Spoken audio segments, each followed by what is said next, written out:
Boa noite a todas, a todos presentes dependendo do horário, né, que estão me ouvindo, eu não sei onde estão me assistindo, mas eu deixo aqui igualmente os meus melhores cumprimentos. É uma grande prazer, né, enorme estar aqui no Instituto Lula para compartilhar um pouco da minha pesquisa, das minhas vivências como mulher guinense como a Ana Flávia falou, meu nome é Petimama Gomes e eu venho de uma trajetória que se construiu entre saberes de mulheres coletivamente no interior do meu país, pensar a política comunitária e estudos das relações de gênero na Guiné-Bissau de modo geral. Hoje vamos conversar sobre o papel das mulheres guinenses. As minhas vizinhas estão do outro lado. Espero que consigam me ouvir bem. Falar do papel das mulheres guinenses e algumas, né, de suas práticas políticas e como tudo isso se insere no contexto pós-colonial do nosso país, né? E para já eu convido vocês a pensarem junto comigo sobre as formas de resistência, de empoderamento, de transformação que essas mulheres têm protagonizado em seus territórios, né? Eu chamo territórios para pensar essa geografia guinense entre o norte, o leste e o sul. E com isso, eu diria, a princípio, já que a Guiné-Bissau, como muitos países do continente africano, carrega essas marcas de uma colonização brutal, violenta, desumana, que buscou silenciar, subordinar, né, esses povos. Entretanto, contudo, todavia, as mulheres elas sempre foram agentes, né, de resistência, preservadoras da nossa identidade cultural, religiosa, linguística e dentre outros. Durante a luta pela independência, por exemplo, elas desempenharam papéis de extrema importância, seja nas frentes de combate, seja na organização comunitária, no cuidado, né, com os demais combatentes. E me cumpre aqui dizer para vocês que ao longo, né, ou logo depois da independência, as estruturas coloniais, elas não desapareceram completamente, elas se transformaram de uma forma tanto visível como invisível, sutilmente, mas está presente em diversas formas, tanto no nosso sistema de ensino, na forma de organização política partidária, assim como a maneira que as relações de poder, especialmente em relação às mulheres, se constituem, né, na Guiné-Bissau. E isso nos leva a pensar esse conceito, porque a gente está falando, né, do pós-independência, esse conceito de pós-colonialismo, nesse caso em específico, nos ajuda a entender como essas estruturas persistem e como as mulheres elas têm buscado através de seus saberes e práticas, ressignificar seus papéis e espaços na sociedade. Ou seja, no período pós-colonial, após a independência, o país vai herdar ou herdou estruturas políticas e sociais que nem sempre favoreceram equidade de gênero, que não, nem sempre favoreceram as mulheres nos espaços públicos, nos espaços políticos, né? Então, com isso, eu pensei que mesmo diante dessas limitações colocadas, as mulheres elas continuaram a encontrar formas resilientes, criativas de atuar, de resistir, de influenciar a sociedade bissau-guinense.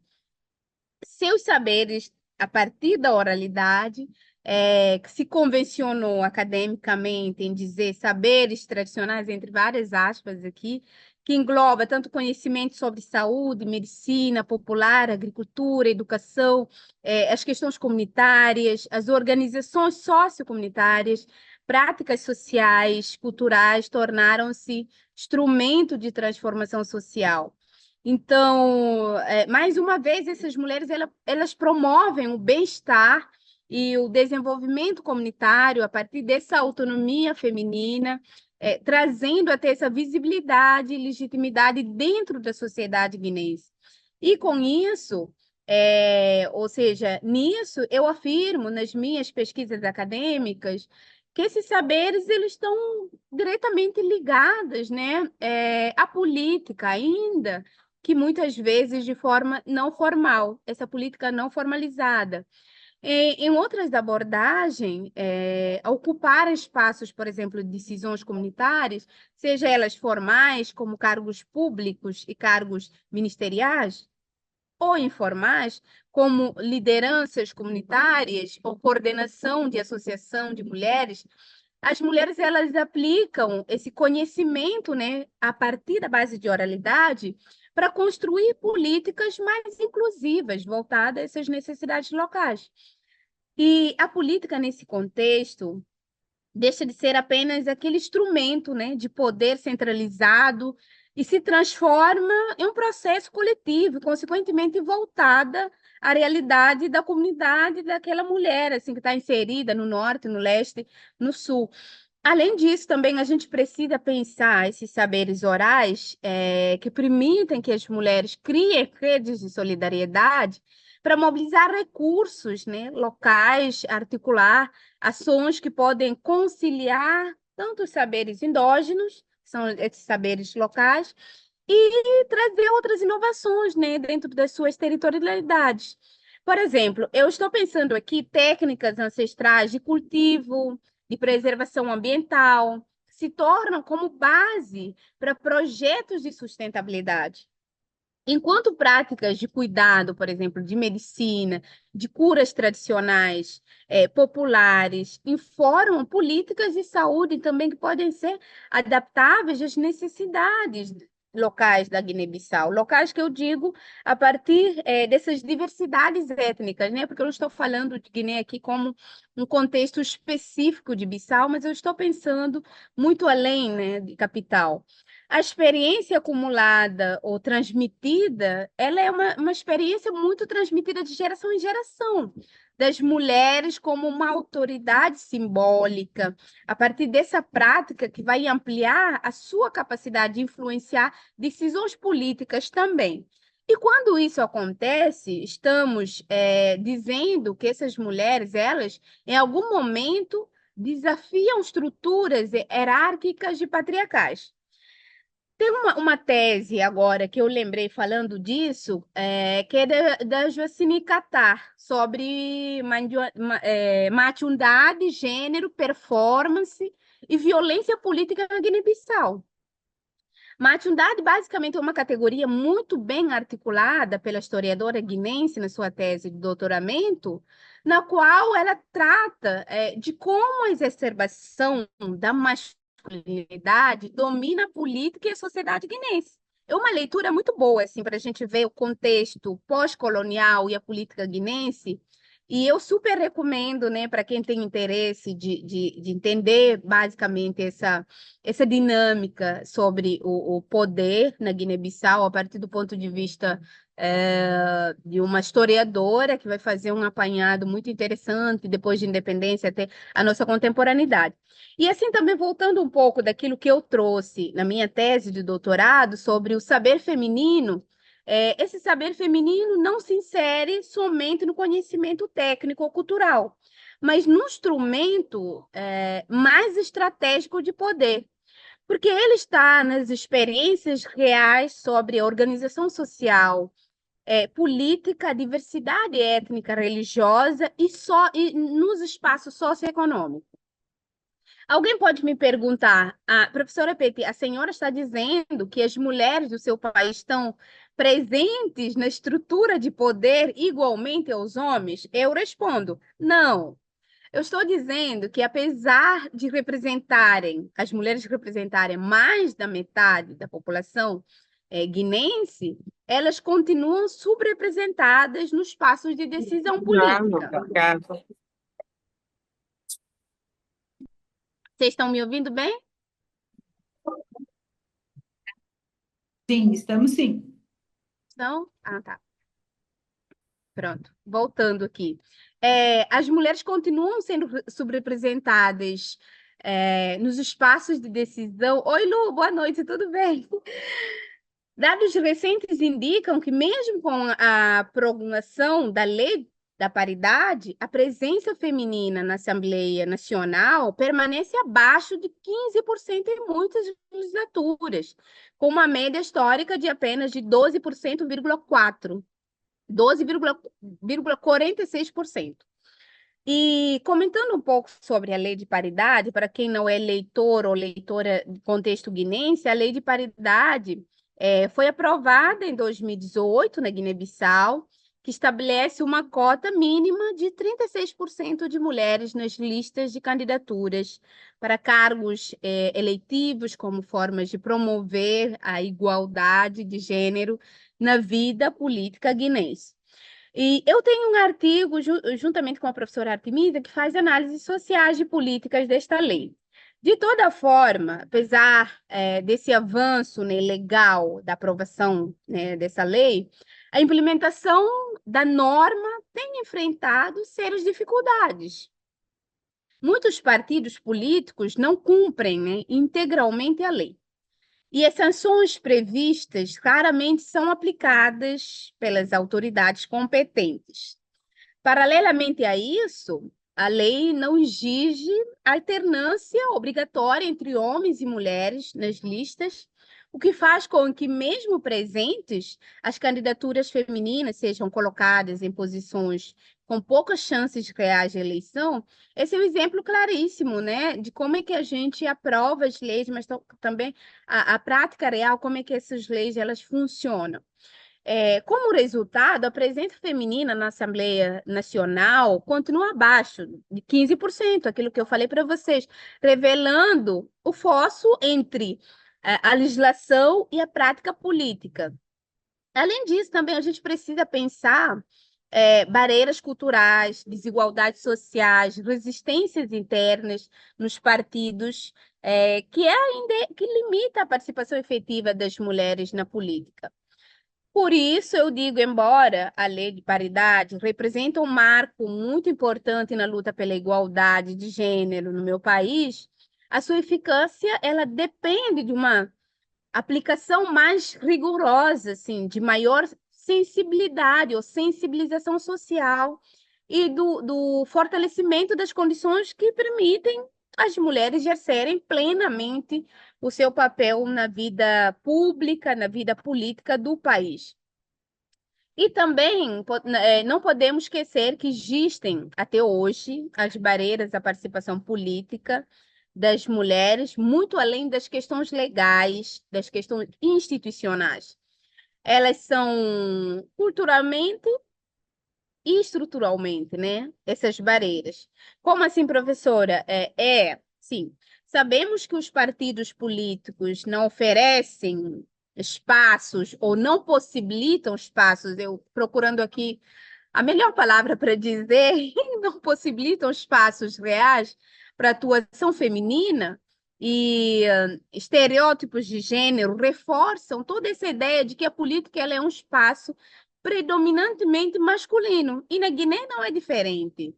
Somando tudo isso, temos vivido e visto as ocorrências de violência de gênero. Nesses dias eu participei numa banca de mestrado, onde a candidata mestranda trouxe todos os dados assim, né, de violência contra gênero na Guiné-Bissau, e é assustador para a gente pensar também, além dessas ocorrências, tem uma questão que tem me chamado ultimamente a atenção, que é a falta de educação formal política. Eu estou falando isso porque a educação política ela é diferentemente da educação militante partidária. Educação política ela é ausente na nossa estrutura de ensino na Guiné, por exemplo. Claro, em termos históricos, eu volto a dizer, as mulheres guineenses, mesmo poucas, elas encontravam formas de ocupar espaço, espaços de poder, influência. E pensando nesse contexto historiográfico, durante a nossa história política do país, figuras como Carmen Pereira, para quem é guinense conhece esse nome, primeira mulher a assumir a presidência interina em 1984, já era um dado no nosso país que nos mostra que é possível quebrar barreiras simbólicas e institucionais. Assim como também Antoneta Rosa Gomes, que foi pioneira ao se candidatar à presidência, quebrando normas sociais e políticas machistas. No cenário contemporâneo, temos alguns nomes que estão dentro dos 15% que eu falei, que estão envolvidas na administração política, por exemplo. E é nesse contexto que, muito além das poucas representações, as organizações de mulheres se tornaram fundamentais. Essas organizações, elas acompanham a implementação de leis, como a Lei de Paridade, que eu falei para vocês, a capacitação das mulheres para liderança política, possibilitando tanto o apoio, fornecendo e formando redes de solidariedade para que possam promover o fortalecimento comunitário. Temos o caso na Guiné, a Plataforma Política das Mulheres, né? Por exemplo, que organiza oficinas, seminários, encontros comunitários para preparar candidatas, compartilhar experiências, possibilitar ferramentas práticas para que possam enfrentar os desafios políticos. E no outro movimento, sobre as organizações femininas, as organizações femininas ou associações de cooperativas, no mestrado eu voltei para as comunidades como Baboco, Bonte, onde muitas mulheres elas atuam também com educação, saúde, agricultura, comércio, desenvolvimento local.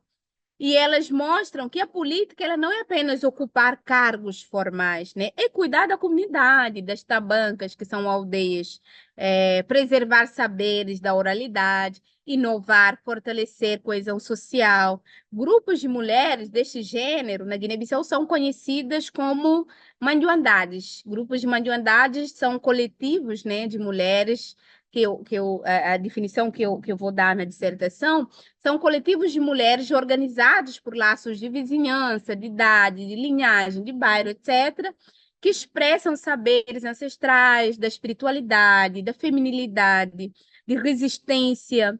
Essas mulheres elas fortalecem a cultura oral com canções através de músicas, de dança, de poesia, de vestimentas. São também divulgadoras, né, de todas as diversidades étnicas, religiosas, culturais e, sobretudo, do aspecto visual, assim, da visualidade, da visualidade que eu falo, né? De representação de tecidos africanos para alguns guinenses de panos de pinte, que é o nosso patrimônio.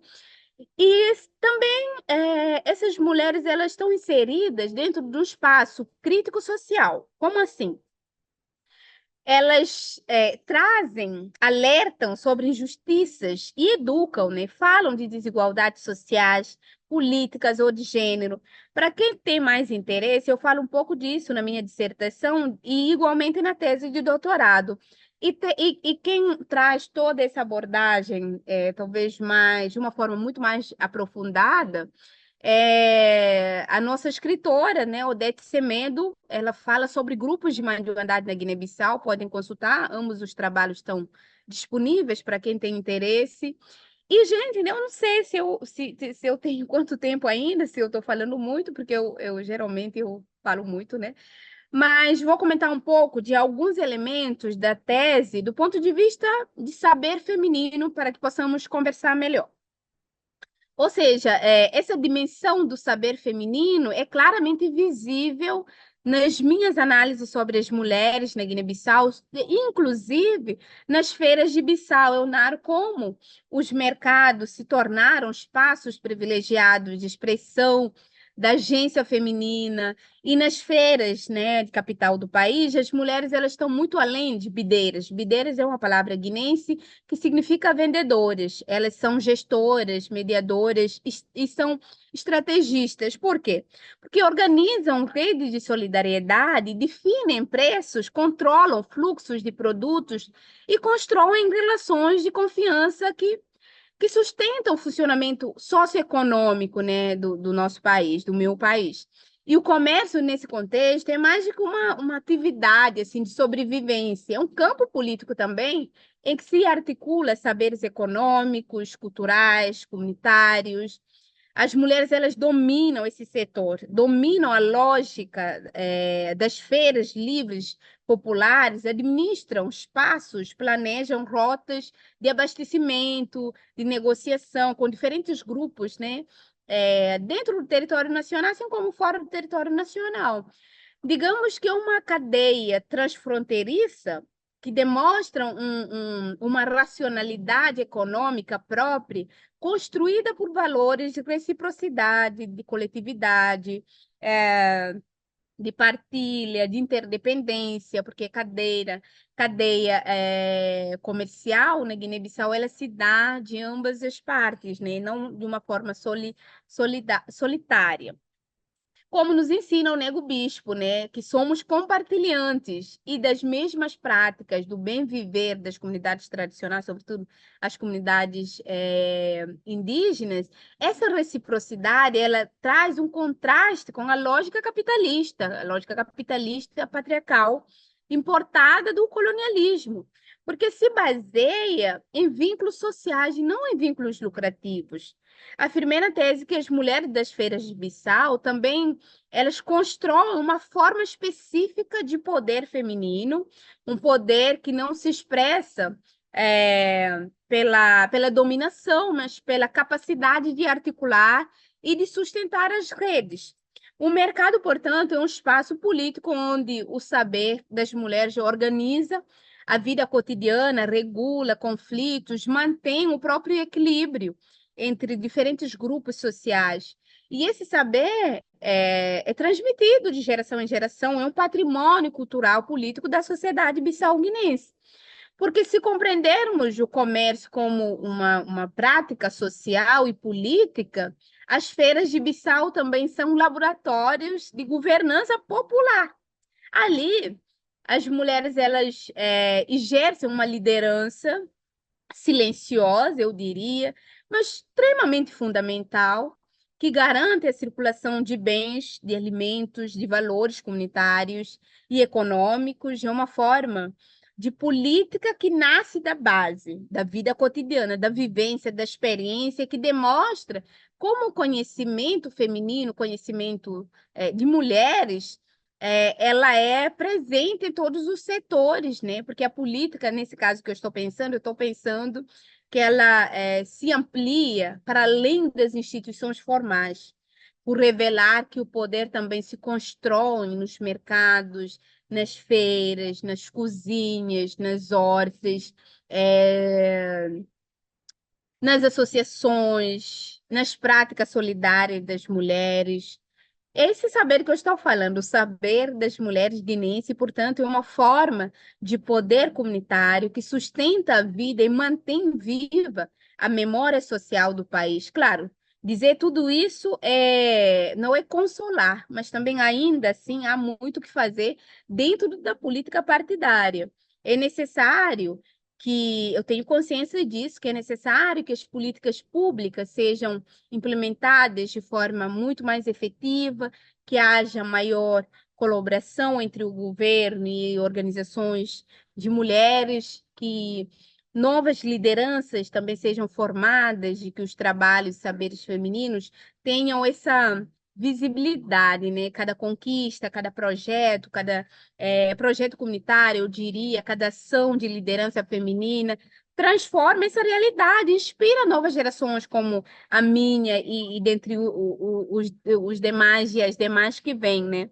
E Tainara e Flávia, eu agradeço a escuta. Nesse primeiro momento, talvez seja muito mais importante a gente conversar aqui, vocês fazerem as perguntas, o que é que estão pensando, para a gente fazer para a gente fazer a roda girar, né?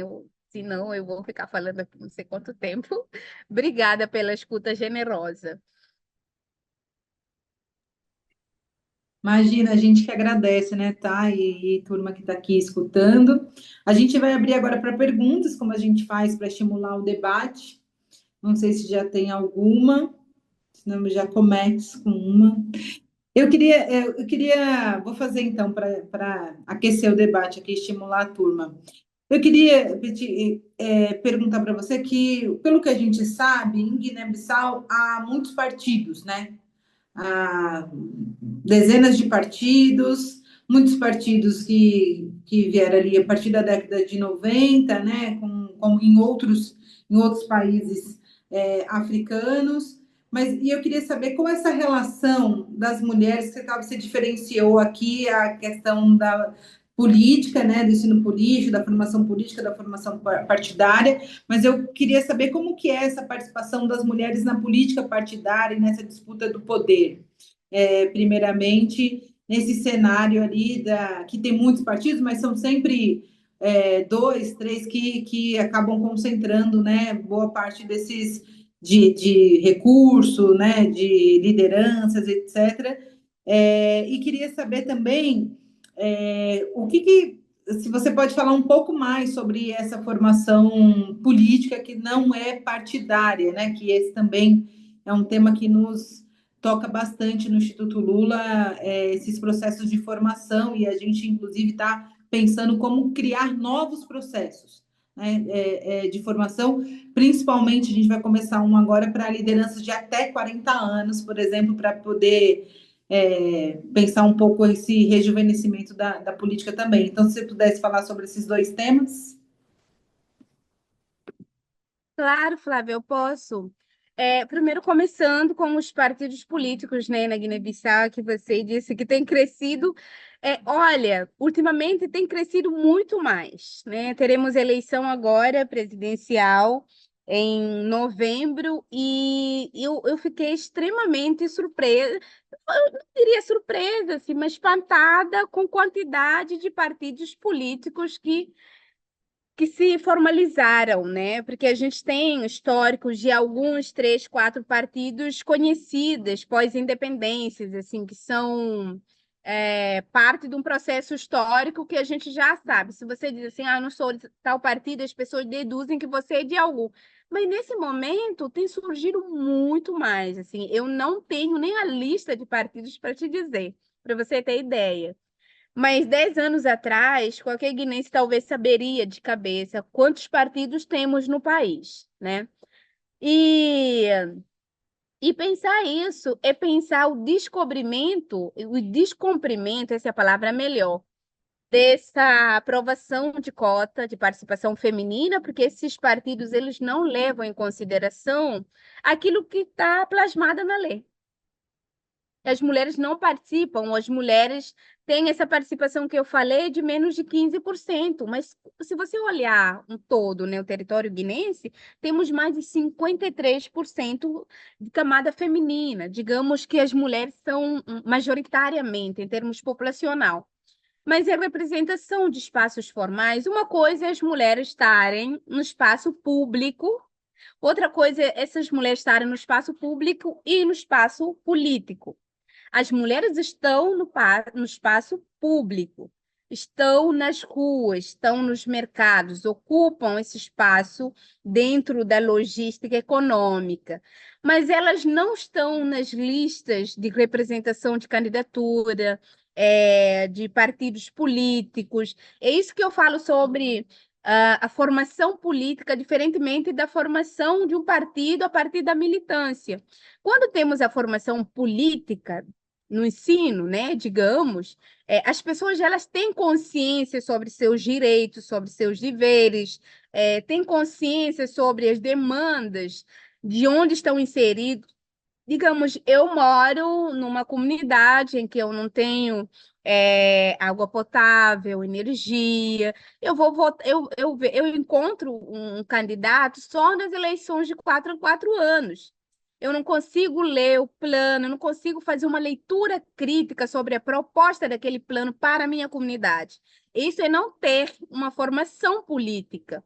Outra coisa é eu estar inserida num partido político que eu sou militante, que eu defendo a ideologia do partido, que eu sou um militante daquele partido. Outra coisa é eu conhecer a realidade todo do meu país, saber das necessidades, das demandas específicas da minha comunidade, eu, enquanto jovem, saber que eu preciso, né, o Estado, eu falo Estado, mas em representação do Estado, que eu preciso ter condições básicas, ter uma educação de qualidade, ter acesso à saúde, saneamento básico. dentre outras coisas, assim, uma alimentação, uma segurança. E quando eu acho que, se eu tiver isso, o Estado está fazendo um favor a mim, como é que eu faço o meu voto? Aí, a partir disso que a gente fala que a gente precisa votar conscientemente. Para eu ter uma consciência crítica e saber que esse meu voto tem grande importância, eu preciso ter uma formação política. Não defendendo a ideologia de um partido, ser militante de um partido. Não é que a gente não pode defender, inclusive tendo uma formação política, nos ajuda a escolher um partido, defender a ideologia de um partido que vai ao encontro aos nossos valores, às nossas demandas, nossas necessidades. E estar envolvida num partido, ela vem muito antes de ter a formação política, né? Não partidária. E é isso que é muito carente, assim, para as nossas realidades. A gente fala de política, mas parece que se eu estou falando de política, as pessoas falam assim, nossa, mas Peter, você não fala de política. Eu falo assim, depende. Porque pensa que se falar de política é estar discutindo as ideologias de um partido e ser militante de um partido. É uma coisa que eu não faço. Mas a gente precisa pensar dessa formação política enquanto cidadãos que votam que revende. Inclusive, quando a gente vota, a gente lê um plano, a gente compreende um plano, a gente se identifica com o plano de um certo partido, a gente tem consciência de que quando isso não for cumprido, obviamente não se cumpre 100%, mas a gente tem essa responsabilidade de cobrar também dos nossos partidos. Mas quando não temos essa consciência política, essa consciência formada, crítica, acaba que tudo que vê está tudo certo.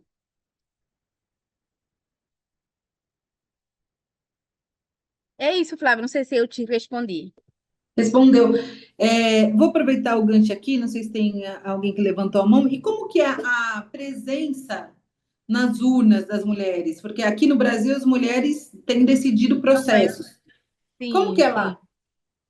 Olha, primeiro a gente começa que depois das candidaturas, as mulheres elas são as pessoas que sustentam também campanhas eleitorais. Porque o que que acontece? Aqui no Brasil, eu vejo, eu estou no Brasil quase 12 anos, né? Então eu vejo que é uma estrutura muito diferente. Mas na Guiné, até algum momento, acontece que campanhas eleitorais é um momento também de compartilhamento em que você apresentar a tua proposta, você reúne as pessoas, você possibilita. Oi, Miravaldo, tudo bem, meu aluno? Você possibilita que as pessoas se reúnem, conversam, passam um certo tempo e dentro disso a gente consome alguma coisa. O consumir é como se fosse partilhar comida. E as mulheres estão cozinhando, as mulheres estão recebendo as pessoas, as mulheres estão servindo, as mulheres estão no microfone falando de planos, de projeto, das demandas do partido. Ou seja, as mulheres, elas, de certa forma, elas estão dentro, né, dessas estruturas. E quando chega no momento de votar, as mulheres votam. Votam, são grande parte de votantes também. Só que não são, em termos de representação, majoritariamente nas listas. É isso que eu falei assim, a gente tem as demandas legais, mas acima de tudo temos estruturas patriarcais, estruturas sociais, estruturas culturais e religiosas, né? Que vem com todo esse discurso pré-pronto de que o espaço de poder, de política partidária, não é um espaço feminino.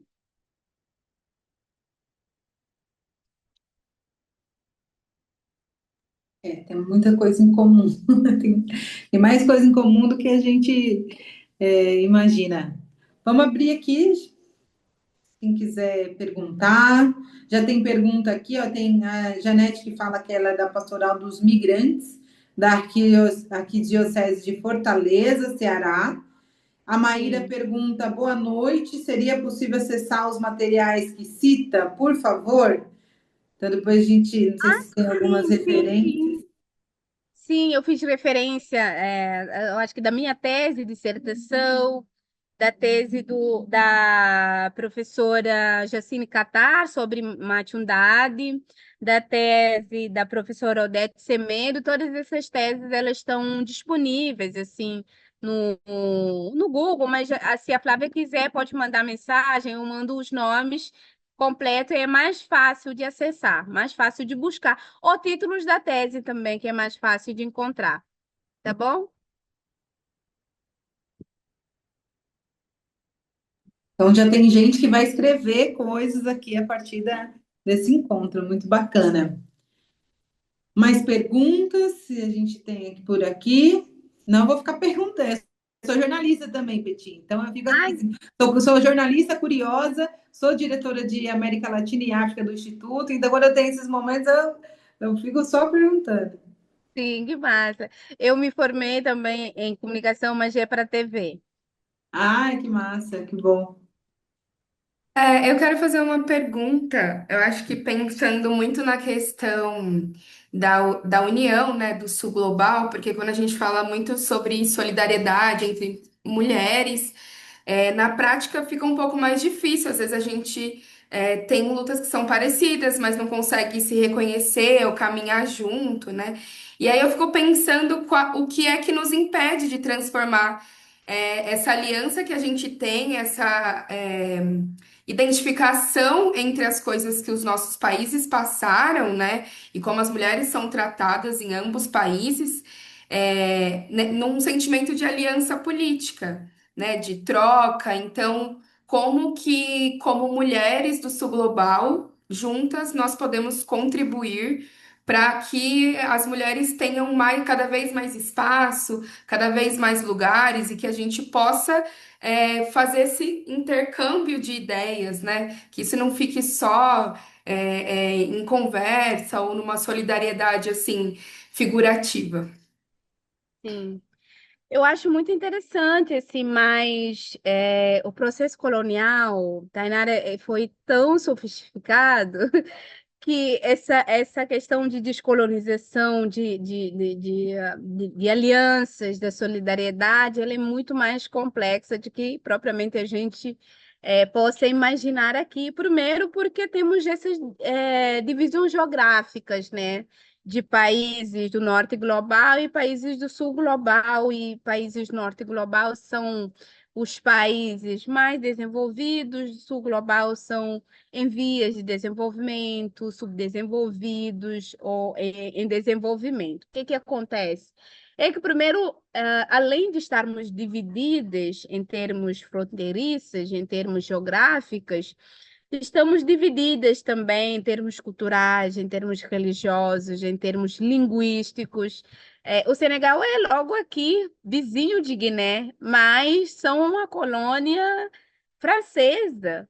E quando você entra, né, na fronteira de Senegal, Gâmbia, para Guiné, você é tratada como se fosse um estrangeiro, assim. Eu estou falando estrangeiro com a palavra que carrega tudo, né? Porque no Brasil eu aprendi uma coisa: o africano sempre é um estrangeiro, mas o estadunidense é um gringo,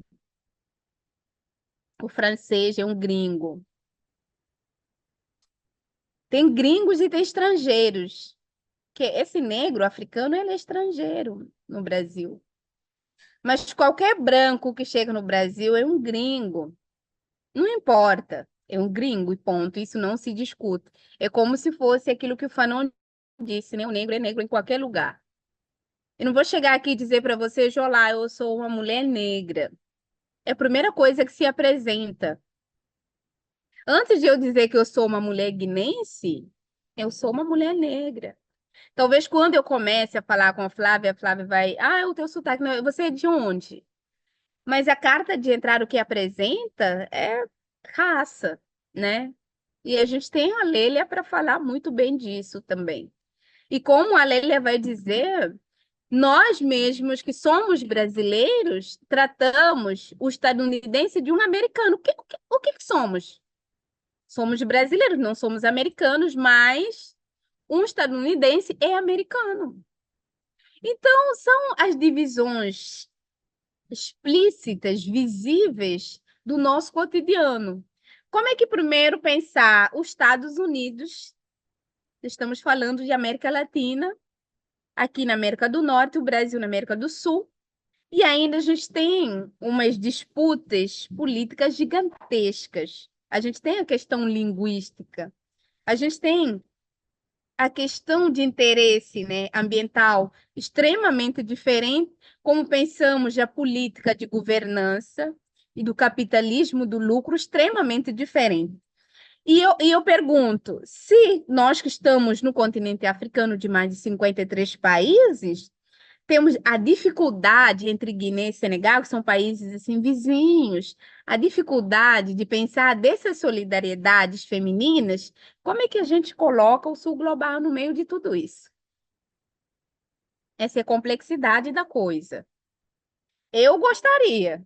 Então, talvez eu ficaria dentre os que estão no discurso. Eu gostaria, mas a realidade ela é muito mais que isso, assim, do gostar, do propor.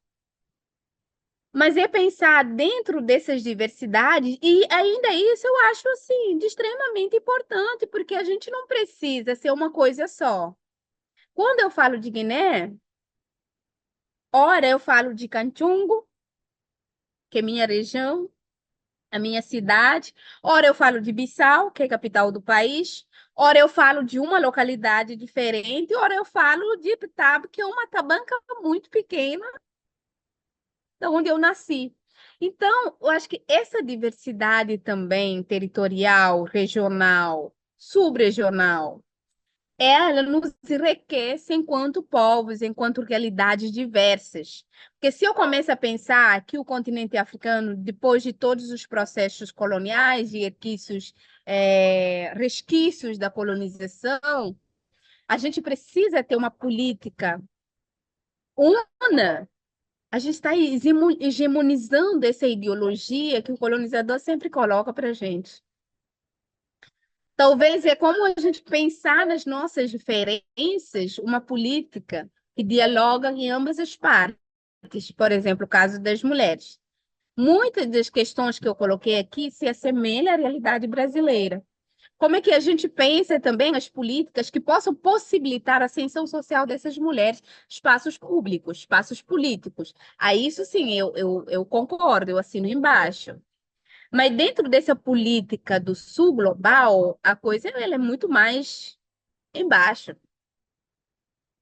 é muito mais complexa, assim. E é ainda mais complexo quando a gente traz um conceito que eu gosto muito, que é do Hegel e do Lênin, que ele fala da consciência em si e da consciência para Sim, si, né, Petit? exatamente, sim. Que eu acho que isso que é quando a gente vai, a gente sai do em si, vai para si e se identifica no outro, né? Sim, sim, é isso. Vou parar de falar, Tainara. Vamos ver se tem mais gente. Tem mais gente querendo falar, aproveitar a nossa convidada. Boa noite, aqui é a Janete, da Pastoral dos Migrantes, daqui da Arquidiocese de Fortaleza. Primeiramente, eu queria fazer uma consideração, né? Estou amando aí a palestra, muito instrutiva, né? Assim, de muito conhecimento, muita aprendizagem. Aí, aproveitando aí na fala da Peti, né, sobre essa questão, né, ainda que do colonialismo, que a gente também ainda temos essas raízes muito profundas, né, no nosso Brasil, e já poderia ter sanado mais essa questão, mas a gente ainda carrega na estrutura esse tipo de problema, né, de colonialismo e tudo. Mas, falando também de outra questão, que ela falou da pequena quantidade assim, de representação no país dela, do gênero feminino, na política, eu queria saber, na questão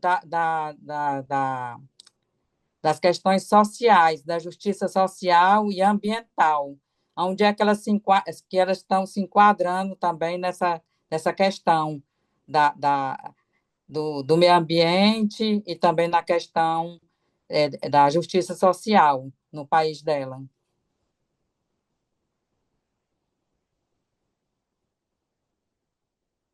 Alô?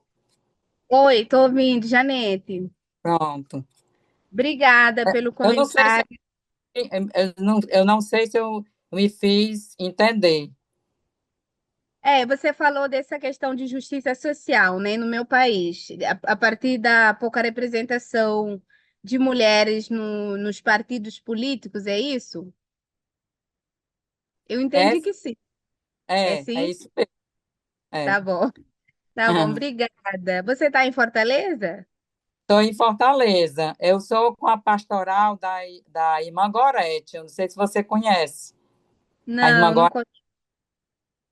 era a irmã Idalina. A irmã Idalina foi para a Bolívia, né? E Sim, aí a irmã Gorete ficou aqui na coordenação. Depois que ela foi para a Bolívia, aí ficou a irmã Gorete na sim, coordenação. E nós colaboramos, né? Somos pastoralistas também. sim. Obrigada, Janete, pelos comentários e pela pergunta. No contexto social, né, pensar essa justiça social na Guiné é pensar primeiro o ensino. Por que que eu estou falando ensino? Estou falando que as mulheres estão nos anos iniciais, assim, iniciais que eu digo do primeiro ano ao nono ano, mas tão poucos dentro das universidades. Elas têm uma formação também, porque quando a gente olha para a formação na Guiné, o número majoritário do que se convenciona dizer analfabetos são mulheres, né? São mulheres em representação. E a gente volta ainda para aqueles dados que eu falei para vocês, que somos a maioria, mas em termos de formação somos a minoria, em termos políticos, né, de candidatura, somos a minoria. E o que que acontece? Quando essas mulheres elas não têm uma formação acadêmica superior, elas acabam ocupando espaços, digamos, informais, como feiras, que eu falei para vocês, buscar outros empreendimentos, muito além de trabalhos formais ou de carteira assinada. E os homens ocupam esse espaço, né? Porque o que que acontece? Na verdade, quando a gente pensa sobre justiça social, estamos pensando quais são as políticas direcionadas às mulheres. E quem cria essas políticas? Quem aprova essas políticas públicas? Se as mulheres são pouquíssimos em representação. Quando eu aprovo a lei, eu lembro da lei de paridade que eu falei para você, de 2018, quem estava na lista e na linha de frente Suzy Barbosa, né, que foi a ministra de Negócio Estrangeiro. E isso foi importante porque uma voz feminina frente a uma lei de paridade que retoma as necessidades, as questões de representação feminina. Mas quando vamos pensar as políticas voltadas às mulheres, essas políticas elas são analisadas, aprovadas e discutidas pelos homens, como é que a gente pensa justiça social a partir de gênero? Gênero do ponto de vista feminino. E aí é muito mais complexo, porque uma coisa é a gente pensar a importância da representação, mas quando eu sou a única dentro de 100 homens representando as mulheres, e a gente pensando no espaço legal, formal, democrático, o meu voto basicamente não vale nada, não tem tanto peso como 100 homens de representação. Concordas? Então, a ideia é isso, assim, quando temos a maior representação feminina, teremos as políticas de justiça social. Justiça social para pensar o espaço igualitário entre homens e mulheres. Agora, não tendo isso, o processo ele é muito mais complexo, porque quem decide sobre a nossa vida são outras pessoas que não têm sensibilidade, que não vivem, que não estão desse outro lado. É isso. Certo, compreendi, viu? Obrigada. De nada.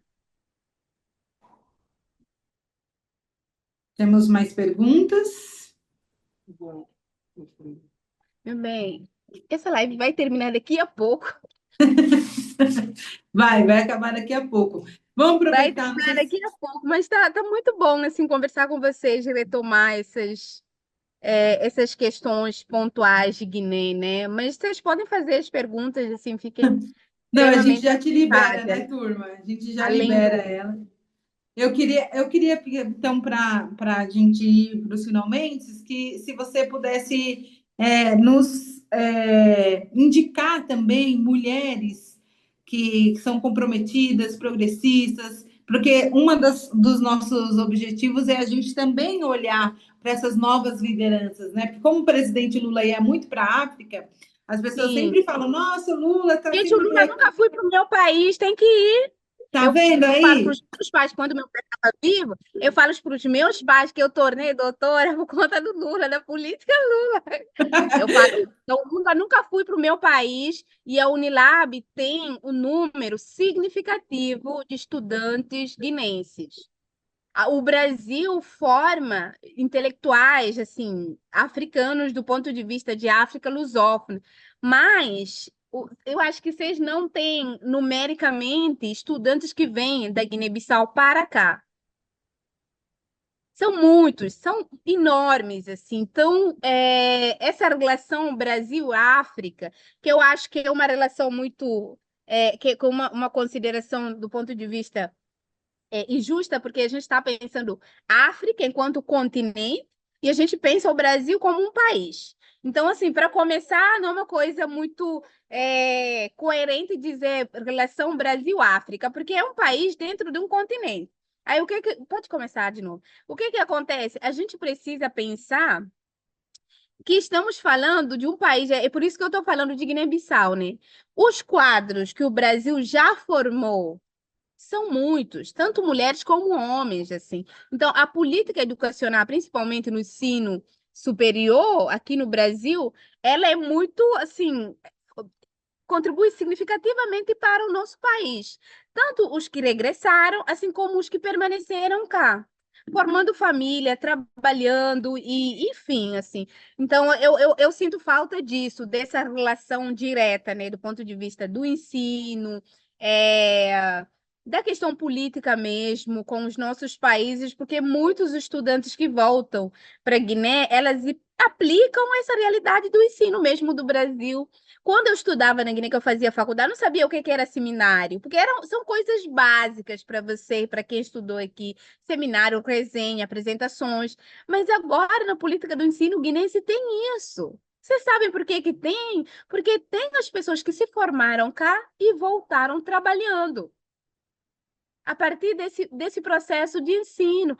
E a gente acha que a formação sobretudo nas universidades públicas federais, é uma formação de qualidade, apesar de todas as adversidades, mas é de qualidade.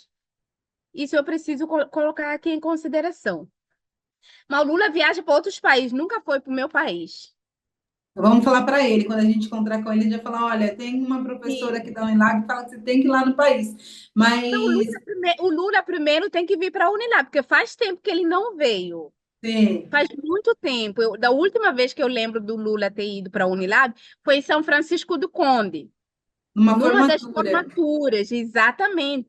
Agora, Unilab do Ceará, eu nunca vi o Lula. E eu estou na Unilab há mais de 10 anos. Então, vamos pleitear isso. Mas eu queria É, pedir para você, se você pudesse explicitar para a gente algumas mulheres, para a gente ficar de olho também, porque eu acho que a gente precisa evidenciar essas novas lideranças, porque esses lugares também não são mais os mesmos que o Lula, quando o Lula foi, as lideranças também se sim, renovam, né? Então, se sim. você pudesse indicar para a gente essas mulheres. E queria aqui, o seu depoimento foi belíssimo por duas coisas. Primeiro, porque a Unilab é a materialização de uma política, de uma forma de fazer Essa política. política de reparação histórica, de aproximação entre o continente africano, sobretudo dos países de língua portuguesa, e com o Brasil, assim. Então, a gente tem muitos estudantes que vêm do continente africano, que se formam aqui graduação, mestrado, depois vão seguir para o doutorado, fazem concurso para cá, ou voltam para os seus países de origem, assim. Então, a gente está pensando a materialização do projeto de Lula, de criação dessas universidades interiorianas, internacionais, que estão dando frutos. Os meus colegas que vieram para cá, para a Unilab, já alguns já se tornaram doutores e doutoras. Então, assim, isso já é um impacto, né, desse projeto, dessa criação, que está dando resultado a médio prazo. E é muito bonito você falar assim, muitos voltaram para lá e estão no caminho da educação, porque também é um caminho mais sólido, né, de democratizar essas relações, né, dessa cooperação. Então, eu achei isso bem bonito, é um caminho que eu acredito também. Então, só para você, se você puder ou falar agora, ou depois mandar para a gente, ó, essa liderança mulher de Guiné é muito importante, e também sinta-se à vontade para mandar para a gente informações, ó, tá acontecendo isso, às vezes a coisa cai no zap, né? Está acontecendo isso, fiquem atentos, fiquem à vontade, porque a gente abre essa porta para a gente acompanhar mesmo a situação de cada país, como você falou, é um país falando de um continente, e a gente precisa mostrar para o brasileiro essa especificidade e essa diversidade, né? Sim, sim, é importante. Eu acho que os nomes, é isso, né? Essa dinâmica política de que esses nomes estão hoje, né, dentro de pastas de liderança, mas daqui a 2, 3 anos não estão mais, já entram outras lideranças comprometidas ou não com a causa feminina. Agora, a gente está dentro de um processo muito mais focada para eleição, assim. Então, tem crescido, como eu falei no início, ou cresceu muito os partidos, né, os partidos políticos, partidos partidários, e a gente precisa pensar, talvez eu vou ficar devendo esses nomes, porque a gente não sabe quem vai renovar e quem vai estar lá, para vocês acompanharem, mas nesse momento, eu acho que é um momento, assim, mais... qual é a palavra que eu diria, mas muito presente em termos de redes sociais, em termos de divulgação, em termos de debate, para vocês entenderem também a dinâmica política quando se prepara para uma eleição. E aí são os canais que a gente pode possibilitar as informações, assim, a Flávia tem meu contato, mas vocês podem pegar meu e-mail, qualquer coisa eu mando, né, os nomes, de como é que você, talvez eu penso alguns nomes, assim, de mulheres que estão dentro inserida, alguns partidos políticos que tenham propostas voltadas às mulheres, para vocês entrarem em contato também, eu acho que é uma forma de entender essa especificidade, essas diversidades, essas demandas femininas, fazer uma conversa, entender e partilhar, vai ser interessante. Assim, eu não estou na Guiné, mas eu acompanho as coisas de Guiné quando eu posso, porque é meu campo de pesquisa, né? Eu trabalho com, eu estudo antropologia feminina, eu trabalho com as mulheres, assim, então eu acho que vai ser interessante, mas eu deixo aqui o meu recado de que a gente precisa da visita do Lula o mais rápido possível no Unilab Ceará. Pelo amor, estou aqui há 10 anos, Lula nunca apareceu. E a concretização do projeto de Lula que eu tornei doutora, de verdade. Porque eu Muito comecei bom. no Unilab. Olha, Eti, Oi, a Janete, eu Janete. também gostei muito desse teu testemunho, né, aí sobre o Lula, e eu também gostaria também, porque sou aqui do Ceará, né, gostaria também de estar aí com vocês, para poder Sim, é também, pertinho. Ontem eu estava em é, Fortaleza, hoje eu já estou em Redenção. É muito perto. pois é, fiquei muito feliz desse teu testemunho, viu? Obrigada, Janete, obrigada. Qualquer coisa, se você vier para a Unilab, dá um sinal e a gente encontra. Pois é, a irmã Gorete tá fazendo essas idas aí Sim, para a Redenção, entendeu? sim. Agora há pouco ela fez, mas eu não vou, eu não, é sábado, depois da manhã ela vai, mas eu não vou poder ir desta vez, Tá mas na certo. próxima, se Deus quiser, eu estarei lá, Tá bom. Boa, muito bem, muito bem. tá bom? Muito bom, Tá. né, Tainara? Peti, eu gostaria de te agradecer muitíssimo. Estou vendo que tem gente aí também te disputando. Queria deixar as portas abertas no nosso Instituto Lula aqui para outras trocas, para você nos mandar alertas, para mandar informação. A Tainara é o nosso ponto focal aqui, ela vai pedir essas informações para vocês. Até assim, olha, fica de olho nessa moça aqui no Instagram, até essas pessoas Sim, que têm feito esse processo de formação política que nos interessa muito olhar, acompanhar, aprender, né? E também compartilhar, recompartilhar. Então, eu queria agradecer muitíssimo a sua vinda aqui na nossa sala do Iniciativa África, para esse momento de aprendizado coletivo, a todos vocês que vieram, escutaram, ficaram aqui com a gente. No próximo a gente vai divulgar com um pouquinho mais de antecedência. Vamos ver se a gente já divulga os dois, né, Thay? Acho que a gente podia já divulgar os dois próximos encontros com o Pedro sobre a realidade do Congo, que é um jornalista que acabou de ir para lá, e depois com o embaixador de Maputo, para a gente saber o que está acontecendo por lá, a gente pegar diversas posições, diversas vozes, diversos diferentes tipos de fontes. Obrigada, Peti. Deixa aqui aberto para você se despedir da gente.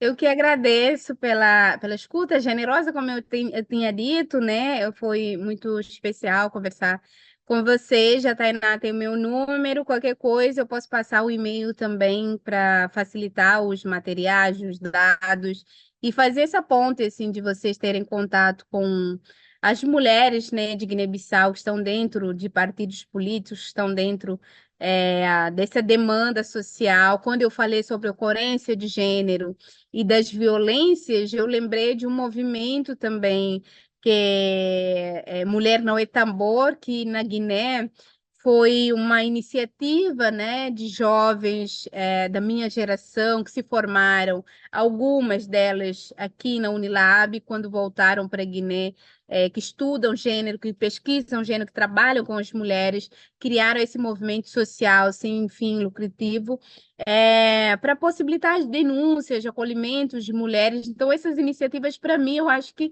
são uma das coisas mais caras que a gente precisa fazer, vindo, né, de gerações como a minha, de jovens que têm essa formação política, essa consciência crítica que eu falei para vocês, é extremamente interessante, assim, e de como é que a gente se forma em outro lado, a partir do ensino diferenciado. Eu falei para vocês, apesar de todas as adversidades, o ensino nas universidades federal brasileira é de elogiar, de verdade, assim, porque quem vem e possibilita isso tem essa consciência crítica, né? Inclusive, a gente volta para as questões dos nossos países e começa a questionar aquilo que era familiar.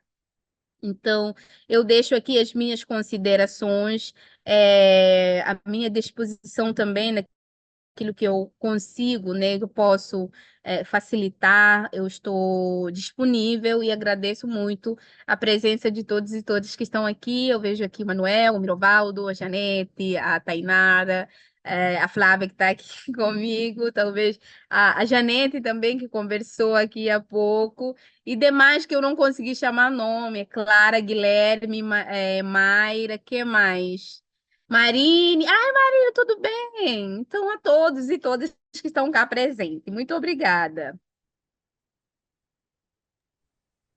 Pessoal, eu vou deixar o e-mail do Instituto aqui no chat, e aí quem tiver interesse manda um e-mail para a gente. Eu conversando com a professora, pego tudo que ela falou aqui, as referências, e passo para vocês por e-mail, tá bom? Tá no chat o e-mail do Instituto. Muito É fácil. obrigada. Imprensa@institutolula.org. É bem fácil, hein, gente? Tá bom? Beijo, gente. Obrigada. Boa noite.